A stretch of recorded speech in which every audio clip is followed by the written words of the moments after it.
Please Guru Nanak ji के चित्र में भी हम इनको इस तरीके से पूछते हैं, आप इस तरीके से टेबल पे मत रखो। सर कहाँ रखूं सर? तरीका ठीक सर कहाँ रखूं? यहाँ रख दूं सर? आप यहाँ मत यहाँ रख रखो। देता हूँ सर।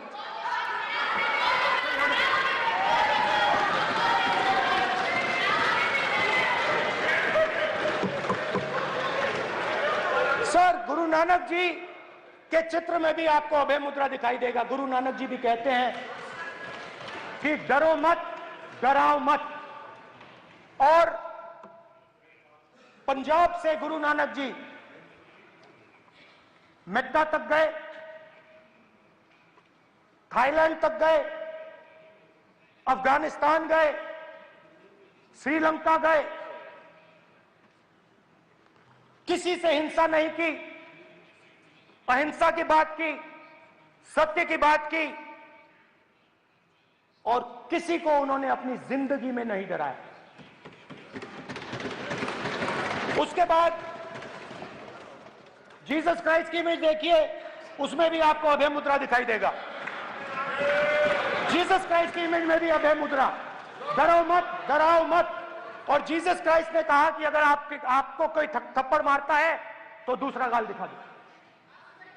उसके बाद बुद्ध भगवान, अभय मुद्रा,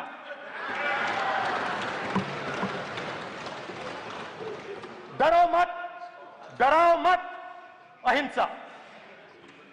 मतलब, और अंत में महावीर, डरो मत, डराओ मत, अभय मुद्रा। मतलब हिंदुस्तान के इतिहास में 3 फाउंडेशनल आइडियाज हैं। मोदी जी ने अपने भाषण में एक दिन कहा कि हिंदुस्तान ने किसी पर आक्रमण नहीं किया। उसका कारण है क्योंकि यह देश अहिंसा का देश है। यह देश डर का देश नहीं है। तो हमारे सारे के सारे महापुरुषों ने अहिंसा की बात की, डर मिटाने की बात की। डरो मत, डराओ मत, डरो मत, डराओ मत। और दूसरी तरफ शिव जी कहते हैं डरो मत, डराओ मत, अभय मुद्रा दिखाते हैं, अहिंसा की बात करते हैं, त्रिशूल को जमीन में गाड़ देते हैं।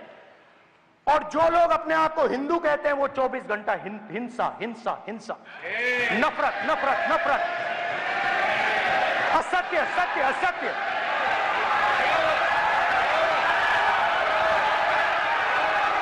आप हिंदू हो ही नहीं।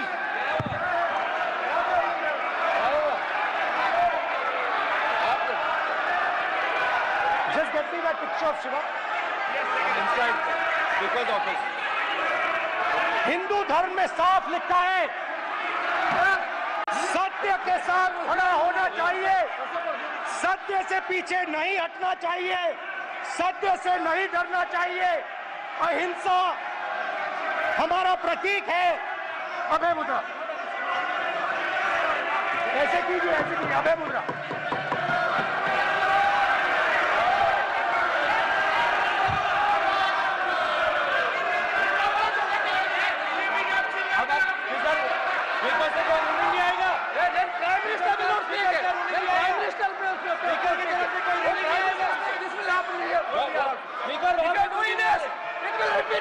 भाई भाई भाई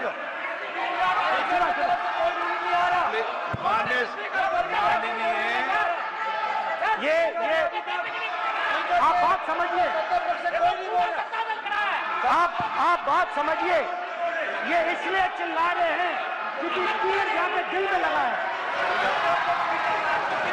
दिल में जाके तीर लगा है, इसलिए ये चिल्ला रहे हैं। देखो चुप हो गए, देखिए स्पीकर साहब चुप हो गए सब।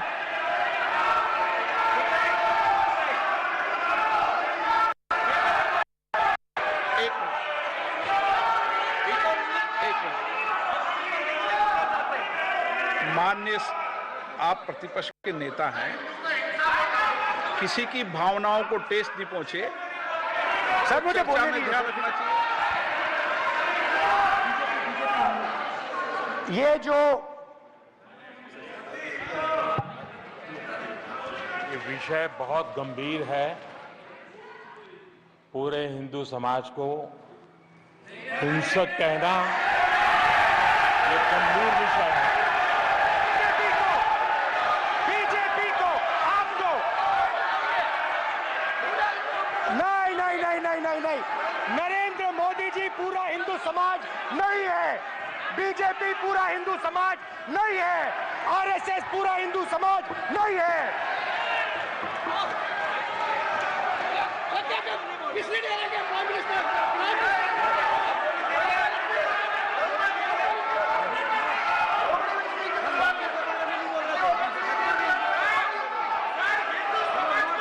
भूपेंद्र यादव जी, ये ठेका नहीं है बीजेपी का।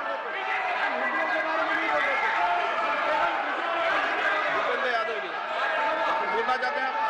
ये सब हिंदू हैं यहाँ पे, ये सब हिंदू हैं। माननीय अध्यक्ष जी, प्रतिपक्ष के नेता आज पहली बार इस सदन को संबोधित कर रहे हैं। मैं दो नियम रूल 349 और रूल 352 के संबंध में आपका ध्यान आकर्षित करना चाहता हूं।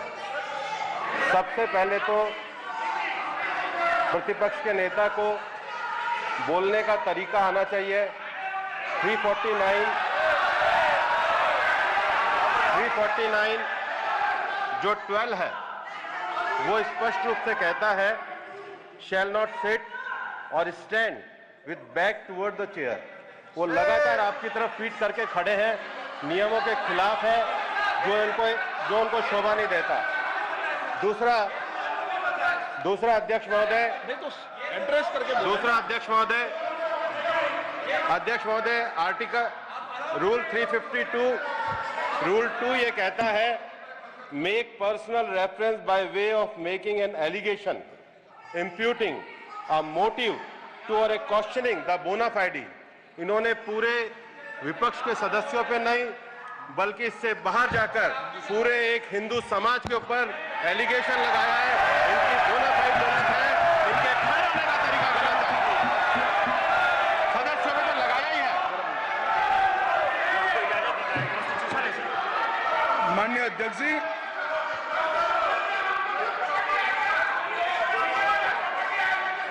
गृह मंत्री जी, नो आप डिबेट में। गृह मंत्री जी,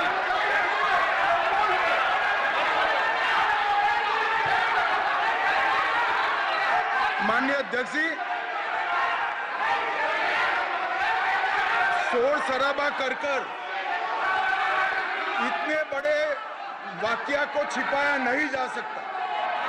विपक्ष के नेताजी ने कैटेगोरिकली कहा है कि जो अपने आप को हिंदू कहते हैं वो हिंसा करते हैं। मैं फिर से रिपीट करना चाहता हूं, उनका वाक्य था जो अपने आप को हिंदू कहते हैं वो हिंसा की बात करते हैं, हिंसा करते हैं। मान्यवर, इस देश में शायद इनको मालूम नहीं है, करोड़ों लोग अपने आप को गर्व से हिंदू कहते हैं, गर्व से हिंदू कहते हैं। क्या वो सभी लोग हिंसा की बात करते हैं, हिंसा करते हैं? हिंसा की भावना को किसी धर्म के साथ जोड़ना और इस सदन में और संवैधानिक पद पर बैठे हुए व्यक्ति ने, मैं मानता हूं मान्यवर, उन्होंने इसकी माफी मांगनी चाहिए। मान्यवर, मैं उनको एक गुजारिश भी करना चाहता हूं कि इस्लाम में अभय मुद्रा, इस पर इस्लाम के विद्वानों का मत एक बार वो ले ले। गुरु नानक साहब की अभय मुद्रा पर एसजीपीसी का मत वो ले ले। और मान्यवर, अभय की बात तो इनको करने का कोई अधिकार नहीं है। आपातकाल में पूरे देश को इन्होंने भयभीत करा, लाखों लोगों को जेल में डाला।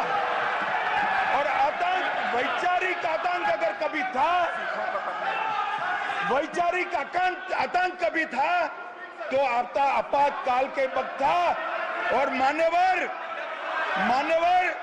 दिल्ली में दिन दहाड़े हजारों सिख भाइयों का कत्लेआम उनके शासन में हुआ। आज वो भाई की बात कर रहे हैं। मान्यवर, मेरा आपसे आग्रह है कि श्री राहुल गांधी नेता प्रतिपक्ष पहला भाषण होने के बावजूद माफी मांगनी चाहिए, न केवल सदन, पूरे देश की माफी मांगनी चाहिए।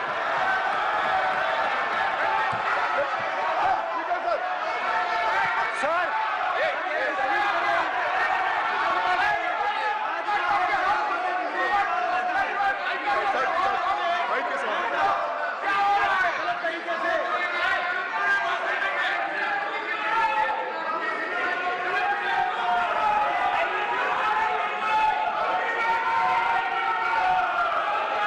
ठीक है सर।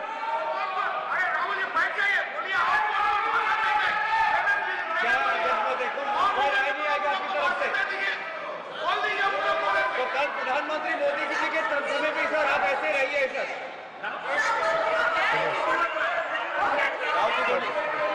की कंटेंट है।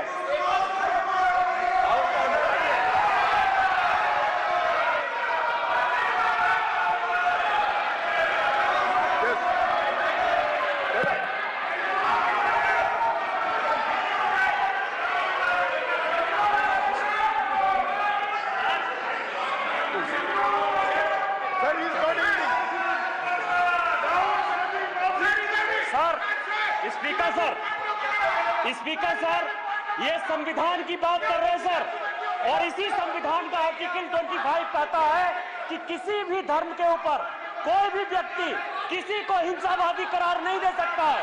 और इन्होंने हिंदू का हिंसावादी कहा है सर। संविधान का इन्होंने अपमान किया है, संविधान की झूठी दुहाई दी है। इनको माफी मांगनी चाहिए सर। ये आर्टिकल 25 है सर संविधान का। सर इनको माफी मांगनी चाहिए। आर्टिकल 25 जो है संविधान, और ये देश संविधान से चलता है, ये पार्लियामेंट संविधान से चलता है सर। इनको माफी मांगनी चाहिए सर। ये संविधान से ऊपर नहीं है सर। कांग्रेस संविधान से ऊपर नहीं है। आर्टिकल 25 कल्याण मर्यादा जी बताए आर्टिकल 25 क्या था? आप उनको कहिए आप लोग का है क्या? पार्लियामेंट में आप लोग का है? आप लोग का जमींदारी है क्या? क्या समझते हो? पार्लियामेंट का आप लोग का जमींदारी है क्या? जमींदारी दिखा दी।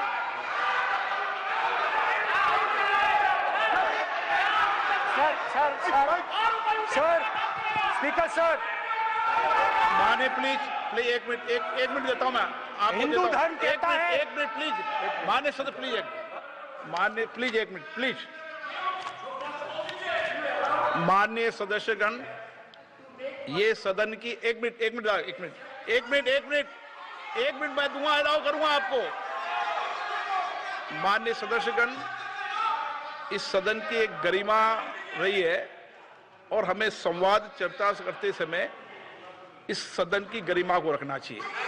और ऐसी कोई भी आपत्तिजनक बात जो पूरे समाज के पर विषय हो, कम से कम प्रतिपक्ष के नेता को बोलते समय ध्यान रखना चाहिए। मैं इसको सीरियस तरीके से देखूंगा।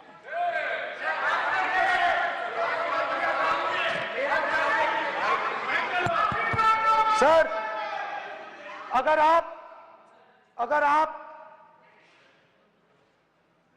हिंदू धर्म के जो महापुरुष हैं, महापुरुष छोड़िए, अगर आप शिव जी को देखें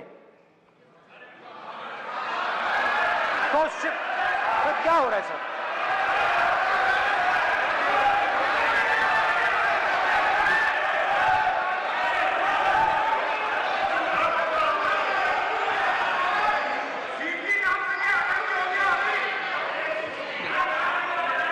अगर आप शिव जी को देखें तो उनकी इमेज से आपको पता लगता है कि हिंदू डर नहीं फैला सकता, हिंदू हिंसा नहीं फैला सकता, हिंदू नफरत नहीं फैला सकता। बीजेपी 24 घंटा नफरत, हिंसा, नफरत, हिंसा, नफरत, हिंसा।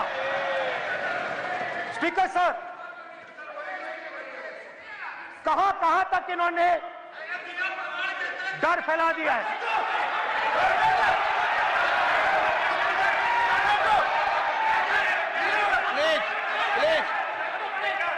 सर, कहां कहां तक इन लोगों ने डर फैला दिया। मैं आपको अयोध्या से शुरू करता हूं। सर नमस्कार। शाबाश। अयोध्या ने आपको मैसेज भेजा। अयोध्या ने राम भगवान,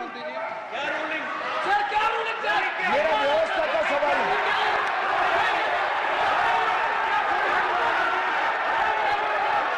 इस सदन के नियमों की पुस्तिका, इससे कुछ सदस्यों को क्या मुक्ति दे दी गई है? आपके गाइडेंस के बाद भी बार बार तस्वीर बताना, पूरे बीजेपी को हिंसा कर रही है ऐसे कहना, खड़े होकर एक दूसरे के बीच में हस्तधून करना, सारे नियम इनको लागू नहीं होते हैं। नियम मालूम नहीं है तो ट्यूशन रख ले साहब। सदन इस तरह से नहीं चल सकता है। ये सदन, मेरा आपसे आग्रह है कि ये सदन ऑर्डर में रहना चाहिए, नियमों के अनुसार रहना चाहिए। ये हम सभी सदस्यों का आपसे विनंती है। स्पीकर सर, एक मिनट प्लीज। माननीय सदस्यगण, आप ही किताब राम बताओ। भगवान की तो जन्मभूमि ये ने अपेक्षा करता हूं कि अपन बीजेपी इसके नियम प्रक्रिया चले। नो, सब चले। नो, आपने बताया था नियम। नो,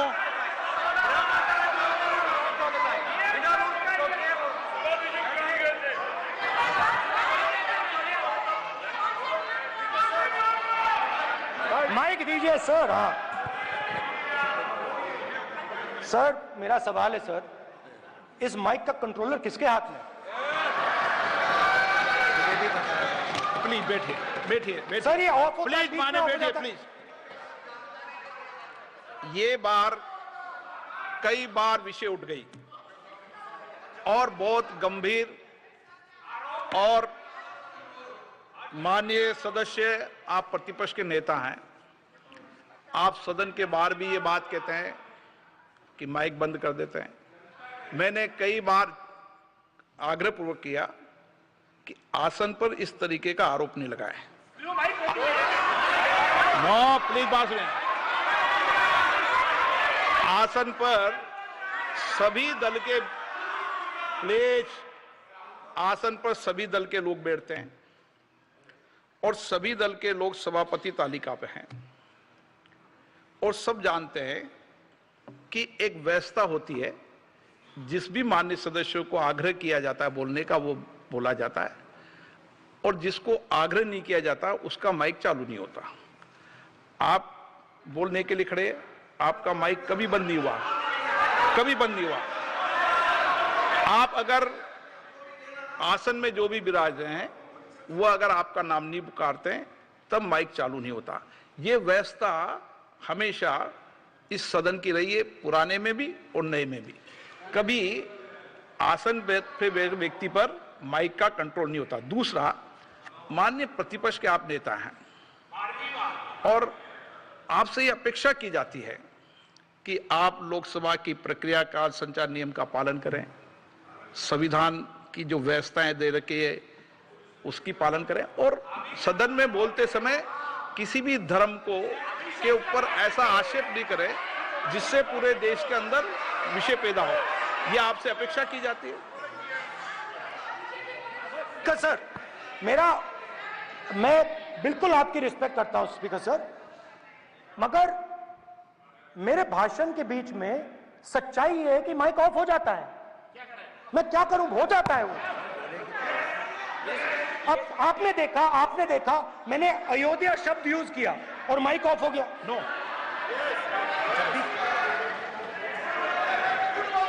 अरे ये प्रधानमंत्री मोदी जी के टाइम पे आधा आधा कह रहा है क्या? तो अयोध्या ने, राम भगवान की जन्मभूमि, प्लीज ब्रदर, राम भगवान की जन्मभूमि ने बीजेपी को मैसेज दिया, और ये आपके सामने मैसेज बैठे हुए हैं। मैंने इनसे पूछा, कल कॉफी पी, इनसे मैंने पूछा बताइए, मैंने पूछा कि बताइए ये हुआ क्या। बीजेपी ने राम मंदिर का इनॉग्रेशन किया, बोलने दीजिए, राम मंदिर का इनॉग्रेशन किया। अरे भाई आप हार गए, उसको तो करिए। नाम बोलने की कोई जरूरत नहीं है, मैं भाषण दे रहा हूं, आप नहीं दे रहे हो। मुझे बोलना है जो बोलना है, मुझे नाम लेने की कोई जरूरत नहीं, मुझे जो बोलना है मैं बोलूंगा। तो अयोध्या ने मैसेज दिया और मैंने इनसे पूछा कि हुआ क्या, और इनका जवाब आया। मैंने उनसे पूछा कि आपको कब पता लगा कि आप अयोध्या में जीत रहे हो, और आपने कहा पहले दिन से मुझे पता था। सही बात। और मैंने कहा ये क्या हुआ, उन्होंने कहा जी अयोध्या में एयरपोर्ट बना, अयोध्या की जनता से जमीन छीनी गई और आज तक उन्हें मुआवजा नहीं मिला है। उन्होंने कहा, सही बात, उन्होंने कहा कि अयोध्या में जो भी छोटे छोटे दुकानदार थे, जो भी छोटी छोटी बिल्डिंग्स थी, उन सारों को तोड़कर गिरा दिया गया और उन लोगों को सड़क पर कर दिया गया। इन्होंने यह भी कहा कि अयोध्या के इनॉग्रेशन में अयोध्या की जनता को बहुत दुख हुआ, क्योंकि इनॉग्रेशन में अदानी जी थे, अंबानी जी थे, मगर अयोध्या का कोई नहीं था। और ये कारण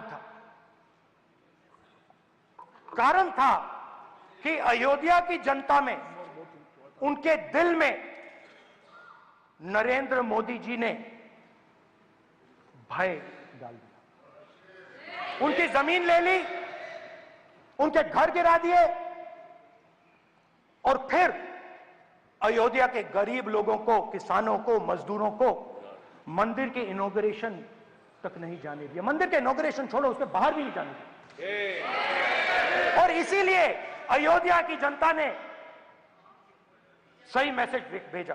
अच्छा, इन्होंने मुझे एक और बात बोली, 3 बार इन्होंने कहा कि 3 बार नरेंद्र मोदी ने टेस्ट किया, 2 बार, क्या मैं अयोध्या से लड़ जाऊं? और सर्वेयर्स ने कहा अयोध्या में मत लड़ जाना,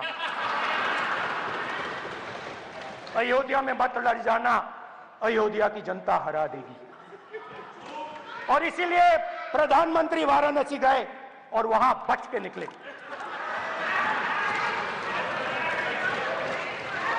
तो अयोध्या की जनता को डराया, पूरे देश को डरा दिया। मैं आपको बताता हूं, आज सुबह में आया, राजनाथ सिंह जी ने मुस्कुरा के मुझे नमस्ते की,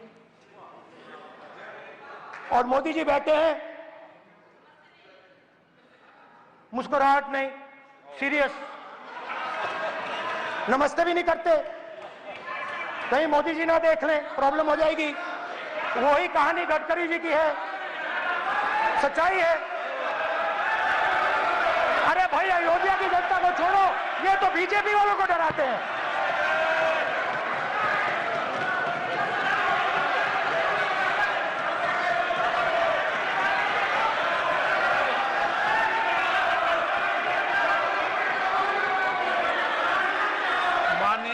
सर क्या है?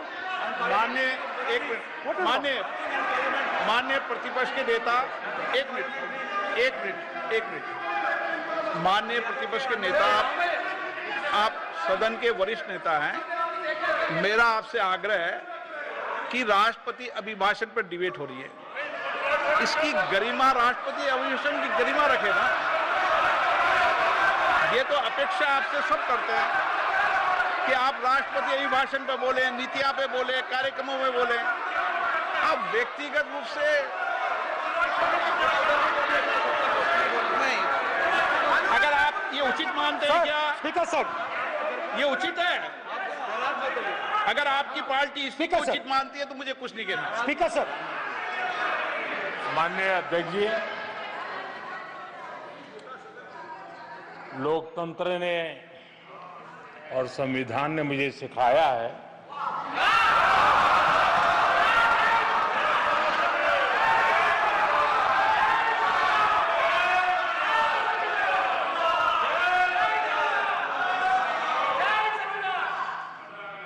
कि मुझे विपक्ष के नेता को गंभीरता से लेना चाहिए।